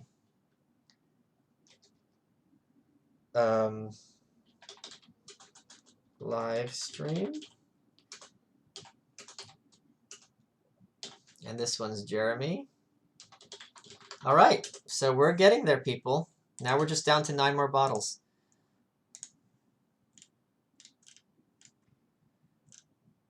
Yeah, it's PayPal at michaelmalice.com if you want to. Going from the cheapest one is 35, the most expensive one is 45, so it's very limited range. And you get your shout out. And you get to contribute. Did you ever find out who opened that bottle at Compound Media? I don't know what you mean by that question. I got the Excel file going, Warren. Yatu Sabe. I want this to be nice and organized, you know? We got some weird shit coming in. I'm not lying. It's going to be weird as fuck.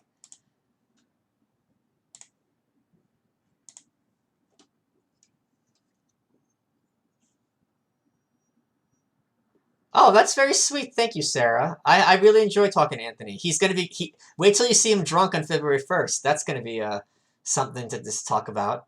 That's going to be really exciting. Where's Simon? Let me see if he's saying anything. Let me ask him, would you be willing to be on Skype next time? Even though he can hear me, I'm still typing it to him so he doesn't have to give a public answer. Oh, hey Dustin. Thank you very much. PayPal at michaelmalice.com, correct. Dustin, I'm gonna put you down here for this one, which is Russian Polugar, which was bread wine, which was the predecessor to vodka. So let me put Dustin here.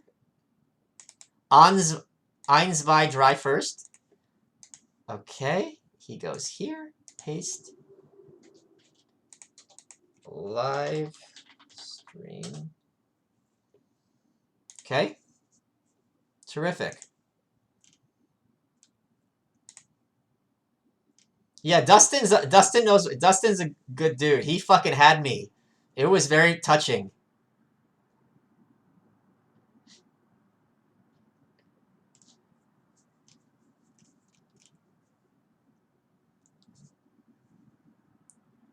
HH88, Happy Hanukkah, and there's 8 days of Hanukkah. And then there's 8 days next year. That's what it means. Yeah, Warren, I've got you written down. Absolutely. So we've got 8 more bottles to raise. We're gonna be done very soon. What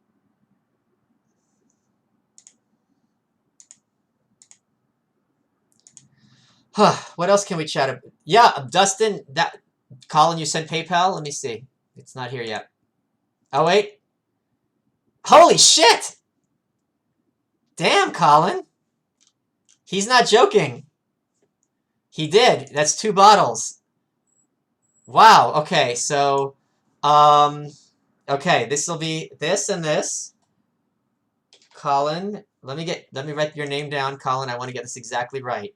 Colby, I'm sorry. I'm calling you Colin and your fucking name's Colby. I feel like an asshole. That's very stupid of me. I'm sorry. It won't happen on the show, I assure you. Okay. Wow. Okay, you sent me a DM, Luke? Accept. Sorry, this is all getting confusing. Michael wait, hold on. Okay, Luke, I replied to you. Oh, he's typing, okay. Why are you shocked that I had Lux on my show? She's a good friend.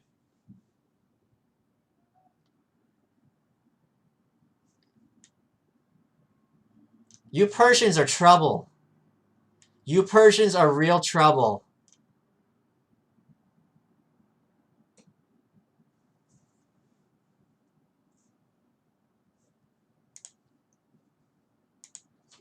Persian ice cream is amazing. I had it in LA. Oof. Colby, you are awesome.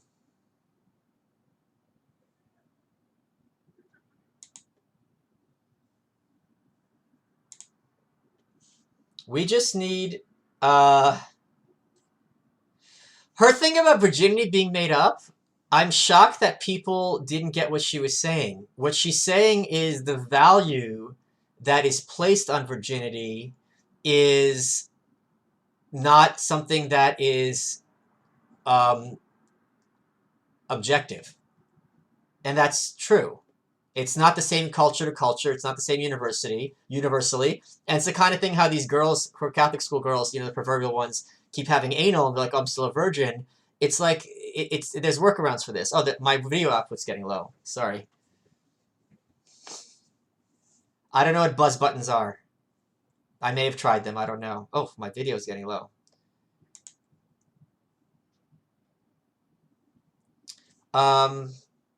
Would you prefer to report back, or do you want to chip in?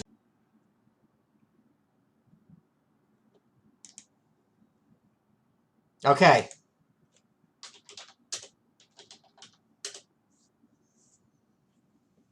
Okay. What was the I forgot what we were talking about already. Fuck.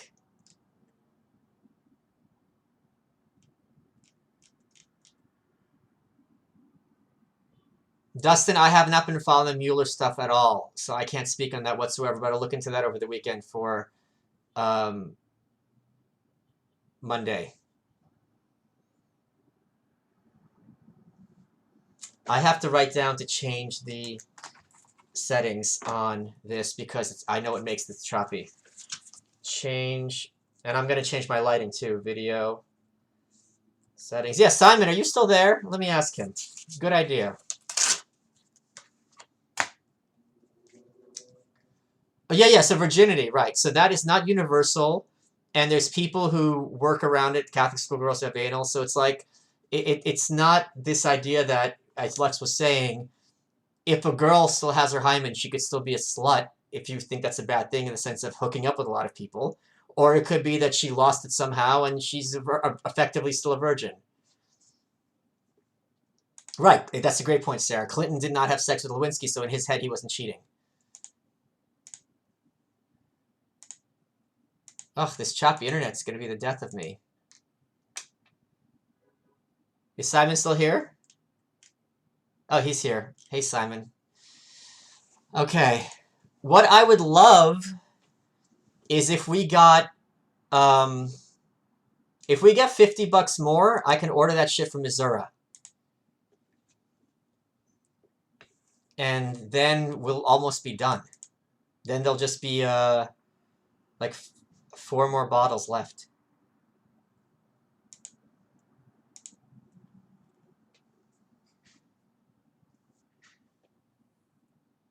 Okay, the stream health seems to be okay. Let me see what Simon said about him talking next time. No, sorry. Okay. He doesn't want to do it. Yeah.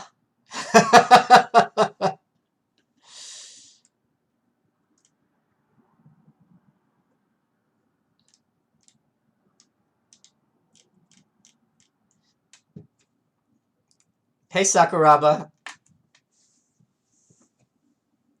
I pronounce it Missouri because of Grandpa Simpson. And now I'm frozen again? Nope, I'm not. Okay.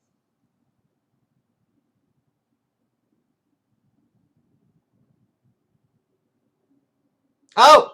Thank you, John. Okay. So, you're paying for those last bottles, John, and you get your shout out.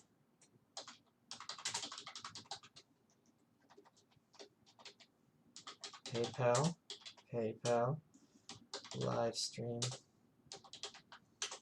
Okay, so we're almost there. We're just going to have 4 more bottles, so I'll raise those another time. Do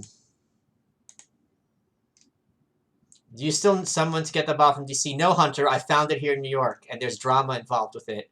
So I will talk about that on the march. Okay, we are... There's only going to be 4 bottles left, so that's pretty awesome. I'll raise those another time. Terrific. Oh, I hope you guys are having fun with it. I mean, 40 drinks. Is it Juhant? I don't know how it's pronounced. Tell me how it's pronounced, and I'll say it correctly. John Juhant. Juhant. Do I have to do the hands? Um,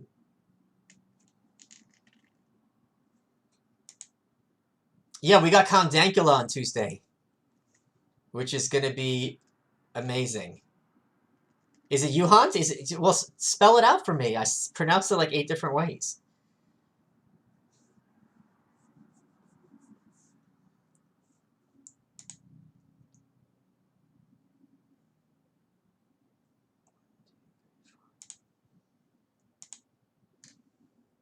Juhant. Okay.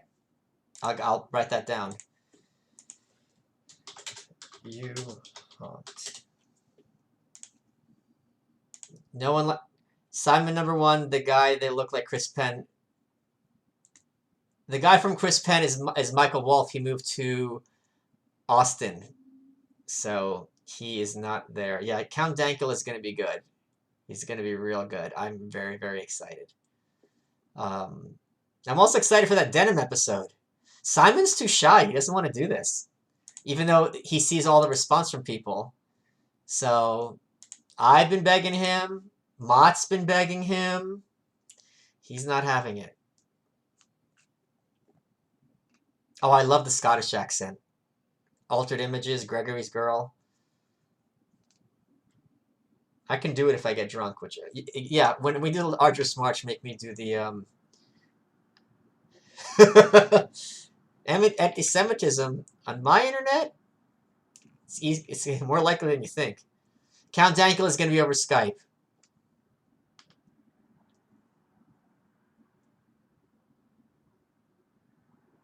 He's going to be over Skype. Then we have the Naked and Famous Denim guys. Then we have Alan Bukhari, who's from Breitbart, who I taped already. And it looks like January 1st episode. Should I tell you guys? Do you really want to know? It's an exciting one. Ready? It's going to be Tom Woods, it looks like. So that's going to be exciting as well. I'm going to get Tom to join in one of these live streams, he promised. And you guys can all flap your gums with him.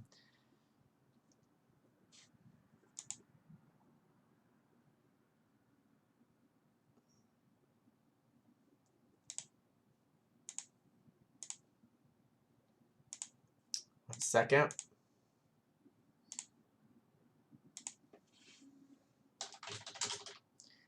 Thank you, Luke. Thank you, Luke. Tom fucking Woods, yeah.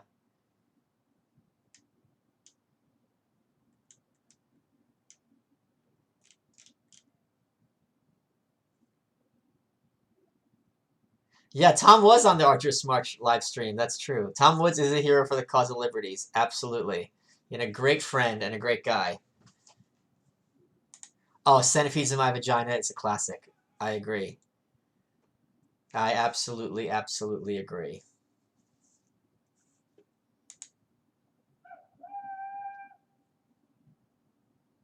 Wow, we're gonna have 40 bottles. Holy shit. Jesus Christ. That is a lot of liquor. I'm gonna have to have a strategy. I'll tell you one of the things that I think we're gonna do. A lot of these are gonna be floral, because those are weird. That's New York City street sounds. So I might have people take like 8 different liquors in one double shot and make it a bouquet from hell, which I'm thinking of doing. Because we've got, let me see what we've got. We have violet. We have poppy, hibiscus, iris, rose, jasmine, chrysanthemum, lilac, dandelion, one floral, then another floral, and then rose hips. So it's going to be a problem. We're going to be mangled. Yeah, we're going to be absolutely mangled. There's no question. So I don't know if I'm going to last all 40. So I might have to abort at 32. So, ooh, this is going to be bad. It's going to be bad. And I'm just cringing at all these people whose jobs it is to run their fucking mouths on camera, all getting drunk and not being able to shut up. I was thinking about it here.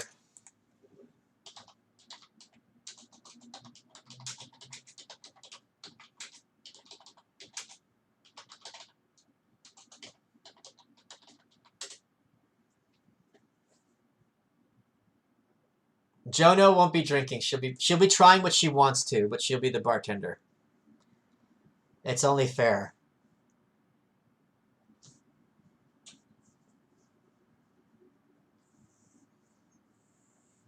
That was fun having Kurt on here. I got to figure out the seating too. That's going to be a tricky situation. Allie Lehrman's flying in from Vegas. She's moved there. Yeah, I think the floor ones in succession are all at once, but in succession might be a thing. We're gonna do I'm gonna activate a charcoal and the Pedialyte, and then the morning I had was called like GMT or something. That'll do it. Definitely for sure, Matt Iceman's gonna be in the short chair. That's not even a question. So, yeah. What is Simon saying?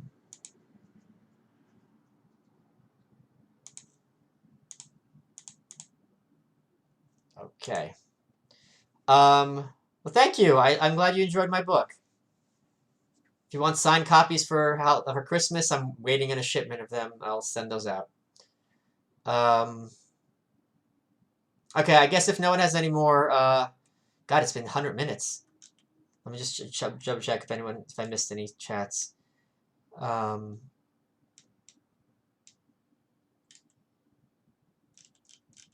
okay. Yeah, I've written down the names of everyone who sponsored bottles. It's very, very appreciated.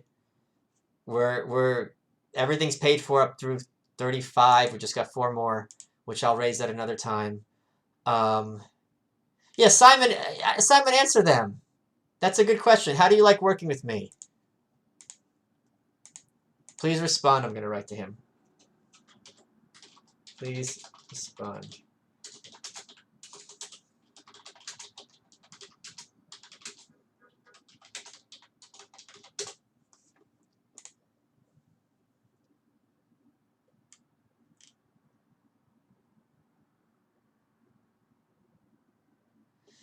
Did I have night rage today?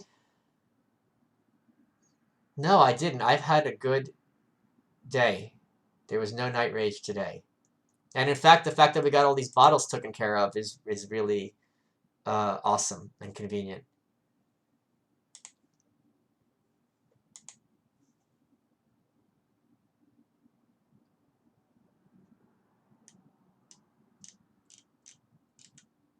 Did he leave? Simon, are you there?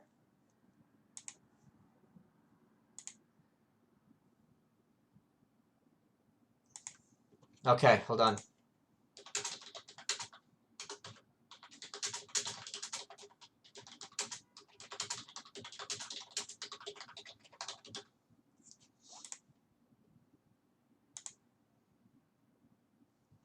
All right. Simon's not busy. Oh, I'm glad you let your son watch my show? That's terrible. Grayson, you can sponsor a bottle whenever you want. There's only 4 left. It's just PayPal@michaelmalice.com. There's literally only 4 left. One of them is 36, one is 34, one is 44, and one is 34. That's it. And then we're done. It's just PayPal@michaelmalice.com.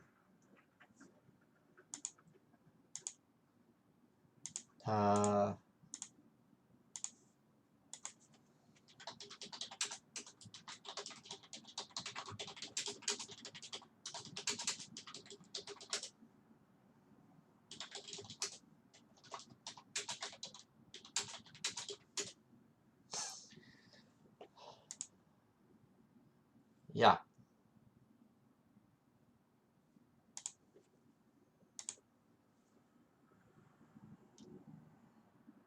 Cool.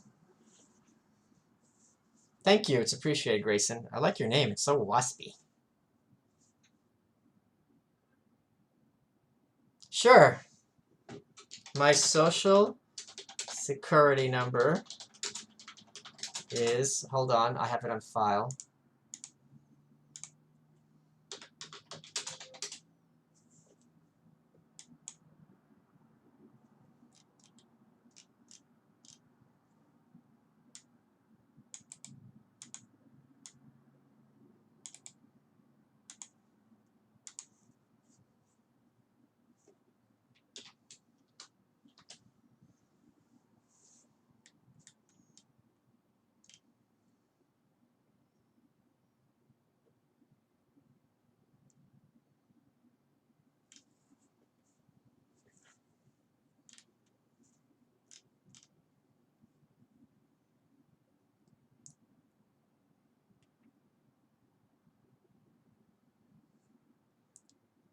Yeah. All right. Well, I think this was a success. Oh, I got a question for you guys. Who else would you like to see me get on these live streams so we can all chat with? Because I can get a lot of people. It'll be fun for them. Do you guys want Laura Loomer? Do you want Jacob Wall?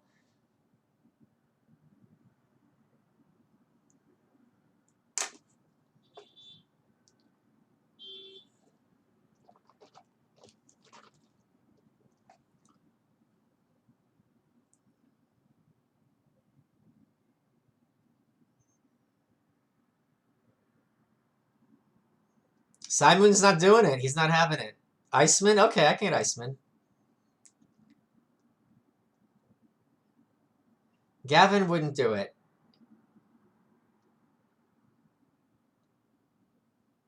Gavin wouldn't do it. Sticks and Hammer's a lot bigger than I am. I'd have to go on his, I think. Doesn't he get like 3,000 people? I don't know who that is, Noah. Loomer? I can get Loomer. Okay, I'll get Loomer on. She was supposed to be on before.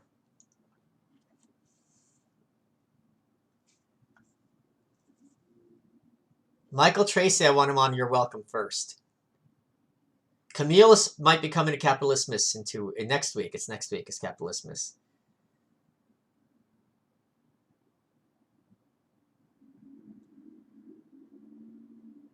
Yeah, he blows me out of the water.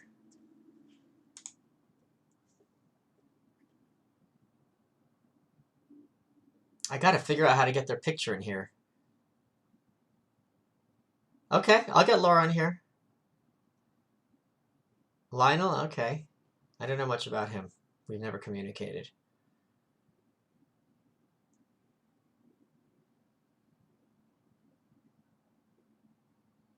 Bobo. He's a nice guy, Bobo. I've only met Ron Paul White once. Here's the other thing. I bet you people who usually hate anarchists are going to hate not me, per se. My live streams are for the Patreon people. That's why you can't see them. I don't know Michael Brooks. No. Do not get Jacob Wall. What credibility? I really want Michael Tracy. People tweeted him to have him on. Okay, I'll have Sticks. The thing is, people who say they hate anarchists is different if they're talking to me or just some random asshole in the street who's like an Antifa. Let's be fair. Or even people who hate ANCAPs are still, Donald J. Trump Jr. Laura doesn't blow me out of the water on Twitter follow. She has 0.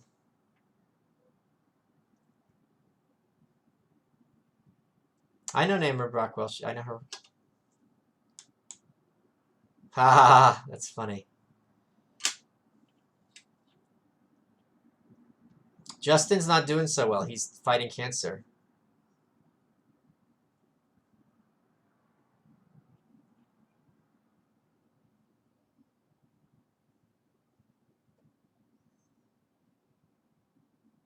Yeah, Colin War's on my list. Sam Hyde, please. I gotta get in touch with him. Okay. Yeah, Sam would be fun.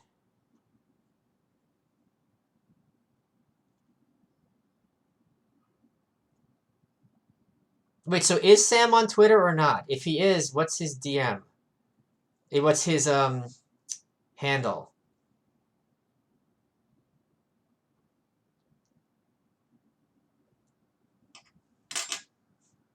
I'll follow him now.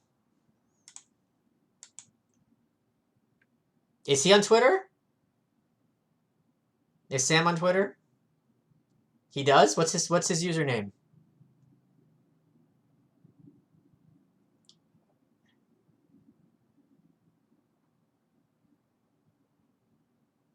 I am FBI, that's true.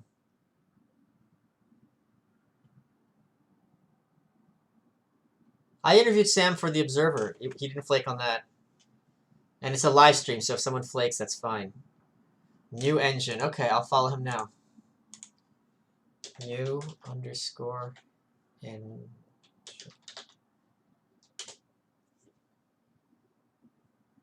see how long until he gets. Oh, he follows me. Let's see how long. This is really Sam? Let's see how long until he gets banned. I love Brian. Oh, I'll get Goad. Okay, Goad's new book is. Oh yeah, I'll do Goad's book is coming out. Um, he's mailing me a copy, so I'll do that.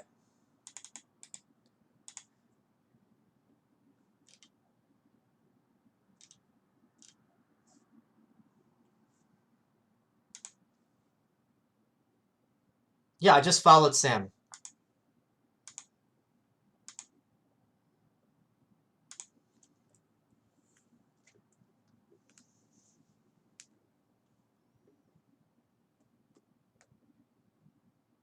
Is Cody still? I haven't heard anything about Cody recently. All right. This has been very helpful. I love Sam's new engine. I just followed him. Thank you, Roger. It's appreciated. Uh, Sam still owes me a copy of his fucking book. He never mailed me one. He was supposed to, and I think that shit's selling for like a pretty penny now, which I wouldn't sell, but still. Um, oh, Katrina Gulliver. She's a sweetheart. I really am impressed with her. Um, oh, did you really just send that? Here, let me. Mete, Matveiko, let me see that. Hold on a second.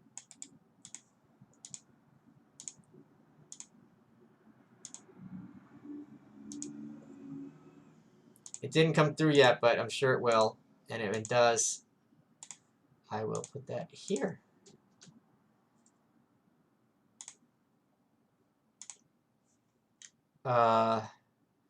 Nikolajczyk. Drugmoy. Austin Pyerson. Charlie Nash. That is the best suggestion.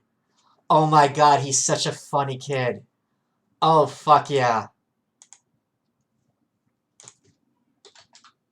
Oh my god, that's a great idea. I have to get him on. He blows. Oh my, every time I talk to him, I'm just like, oh my god, you were so fucking funny.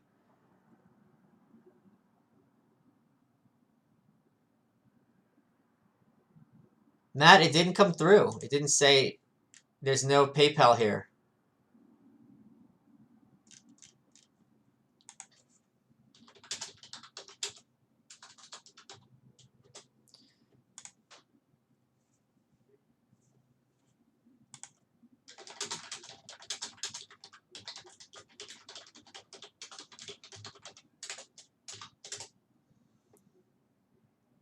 Yeah, Charlie Nash, super troll, and he's really young.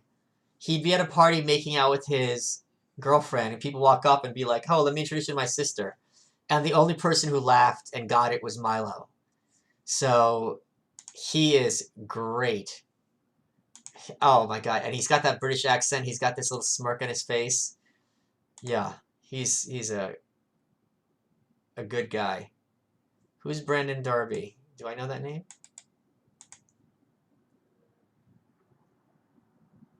Oh, Breitbart, Texas. Okay.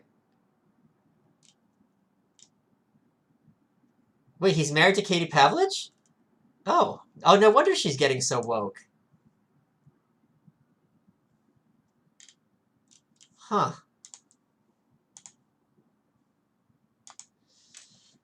Huh. Matt trolling you. I don't know what that means. Matt who? Oh, maybe he's trolling me. I don't think he is. Um, Nick Monroe would be a great guest. I adore him. He's really up and coming. God, this has been 2 hours. I feel like FDR sitting in his chair. Okay. I'm gonna close this. I'm gonna do this. Whoa. Um.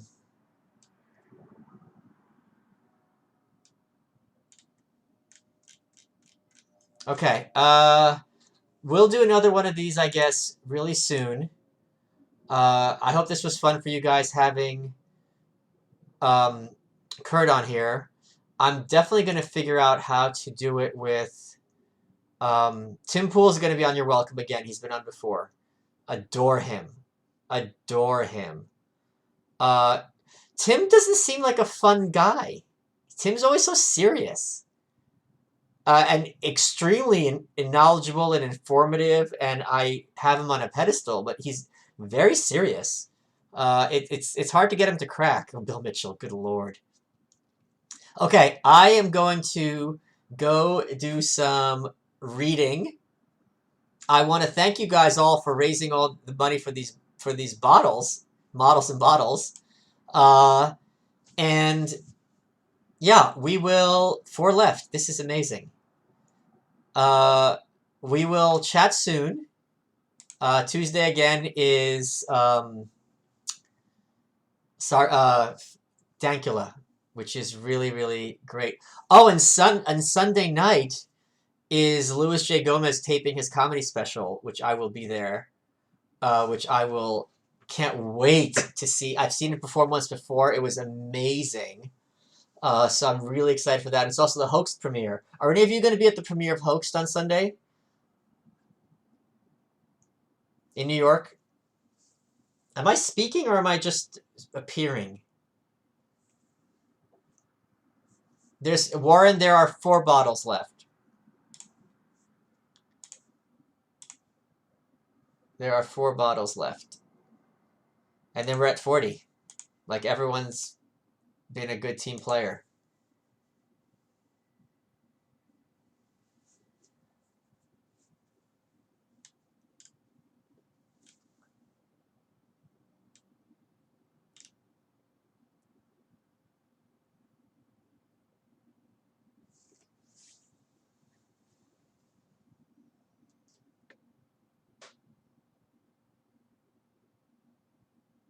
Bum a lot. I don't know what that means, Hunter.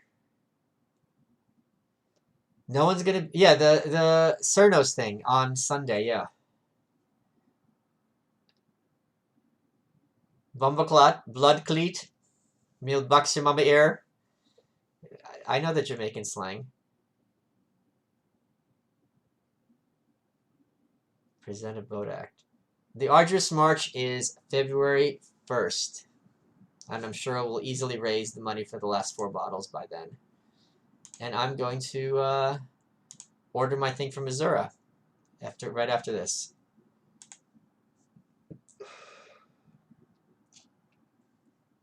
Kenneth, you came at the exact wrong time. Let that be your nightshade for the next sweet dreams.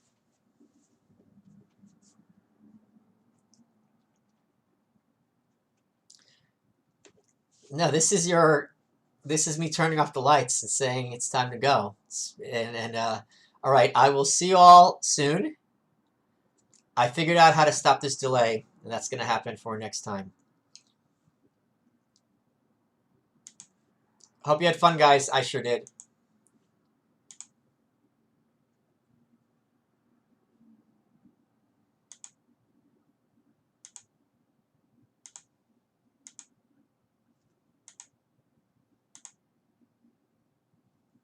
Oh, here's from Grayson. Okay. We had Grayson at the last minute sponsoring another bottle. So thank you, Grayson.